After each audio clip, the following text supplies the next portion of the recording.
আসসালামু আলাইকুম। তো ভাই কিছু কিছু কাজ আসলেও বিল চিন্তা ভাবনা করলে হয় না, বিলটা অনেক কম হলেও কাজটা একটু গভীর হয়ে যায় বা অনেক কষ্টের হয়ে যায়। তো এই ফোনটা ইনফিনিক্স হট 40 একটা ফোন। তো ওই ফোনটা নিয়ে আসছে এক ভাই, আইসা বলতেছে ভাই ফোনটা পানিতে বয়ে গেছিলো, তো একটু ওয়াশ করে দেন। তো আমি ওনাকে পানিতে পড়ার পর ওনাকে জিজ্ঞাসা করলাম যে ভাই কেমনে পানিতে পড়লো। তো উনি বলতেছে ভাই নৌকা বাইজে গেছিলো ব্রিজের মাঝে, তো ব্রিজের কাছ থেকে সরাইতে যায় ফোনটা পানিতে পড়ে গেছিলো। তো ভাই একটু ভালো করে ওয়াশ করে দিন। তো আমি ফোনটা হাতে নিলাম, হাতে নিয়ে ওনাকে বিল ফুরাইলাম, বিল ফুরাইয়া ওনার ফোনটা সুন্দর করে ওয়াশ করে দিলাম।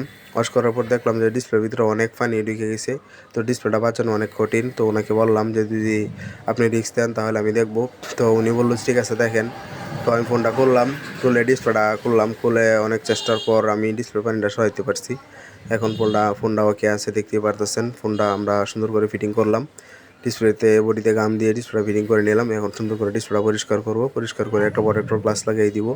তো দেখতেই পারতেছেন আমরা ডিসপ্লেটা পরিষ্কার করা হয়ে গেছে। তো এখন আমরা প্রোটেক্টর গ্লাসটা লাগাবো। প্রোটেক্টর গ্লাসটা লাগিয়ে আমরা সুন্দর করে ফোনটা রাবার দিব।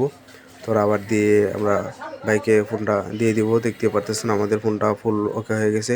তো এখন সুন্দর করে ফিটিং দিছি, ফিটিং এখন কাস্টমারকে দিয়ে দেবো।